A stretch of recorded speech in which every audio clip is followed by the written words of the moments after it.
Hello beautiful people, welcome back to my channel. ఇవాళ మళ్ళీ ఒక వీకెండ్ రెసిపీ తోటి మళ్ళీ మేము ముందుకు వచ్చేసాను. గాయ్స్, ముందుగా అందరికీ థ్యాంక్ యూ సో మచ్. ఈ వీకెండ్ రెసిపీస్ ని చాలా బాగా సక్సెస్ చేశారు. ఈ రోజు రెసిపీకి వచ్చేటప్పటికి ఇంట్లోనే ఈజీగా చికెన్ ఎగ్ ఫ్రైడ్ రైస్ ఎలా చేసుకోవాలో మీకు చూపించేస్తాను. రండి, ప్రాసెస్ ఎలా చేయాలో చెప్తాను. ముందుగా గ్యాస్ ఆన్ చేసుకుని ఒక కడాయి పెట్టుకుని దాంట్లో ఆయిల్ వేసుకుని ఆయిల్ హీట్ అయ్యే లోపు ముందు ఒక బౌల్ 3 eggs వేసుకుని ఆ 3 eggs ని మంచిగా బీట్ చేసేసుకోవాలి. కొంచెం సాల్ట్, కొంచెం పెప్పర్ పౌడర్ వేసుకుని మంచిగా బీట్ చేసుకోండి. బీట్ చేసుకున్న ఈ ఎగ్ ని ఆయిల్ లో వేసి వేయగానే కలిపేయకుండా కొంతసేపు బాగా వేగిన తర్వాత ఒక బౌల్లో తీసేసుకుని పక్కన పెట్టేసుకోవాలి. ఇప్పుడు అదే కడాయిలో కొంచెం ఆయిల్ వేసుకున్న తర్వాత చాప్ చేసుకున్న ఆనియన్స్ ని కూడా వేసేసుకుని ఫ్రై చేసేసుకోండి. దీంట్లోకి నేను క్యారెట్, క్యాప్సికమ్ ఇవన్నీ వేసుకున్నాను. మీకు క్యాబేజీ కూడా ఇష్టమైతే వేసుకోండి, నాకు ఇష్టం లేదు, నేను వేసుకోవట్లేదు. ఇంకా స్వీట్ కార్న్ ఉంటే కూడా వేసుకోవచ్చు. వెజీస్ అన్ని వేసేసుకున్న తర్వాత ఆయిల్ లో మంచిగా ఈ వెజీస్ అన్ని కూడా సాటే అయిపోవాలి. సాటే అయిపోయిన తర్వాత దీంట్లోకి కొంచెం అల్లం వెల్లుల్లిపాయ పేస్ట్ వేసుకుని మంచిగా ఫ్రై చేసుకోండి. అల్లం వెల్లుల్లిపాయ పేస్ట్ వేసి ఫ్రై చేసేసుకున్న తర్వాత దీంట్లోకి కొంచెం కరివేపాకు వేసుకోండి. కరివేపాకు ఫ్రైడ్ రైస్ కి మంచి టేస్ట్ ఇస్తుంది. వెజీస్ అన్ని కూడా మంచిగా ఫ్రై అయిపోయిన తర్వాత ముందుగా స్క్రాంబుల్ చేసుకున్న ఎగ్ ని ఇందులో వేసేసుకోవాలి.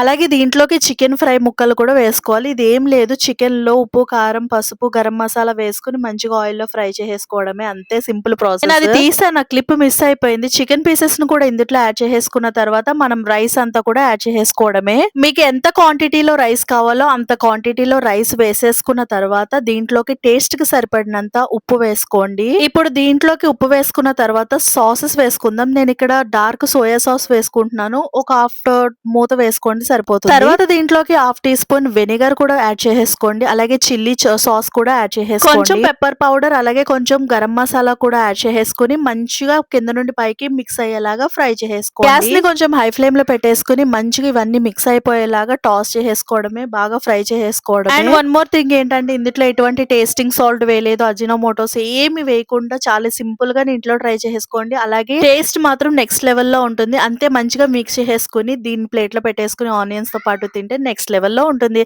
That's for the mini vlog. ఈ వ్లాగ్ నచ్చితే ప్లీజ్ సబ్స్క్రైబ్ చేసుకోండి.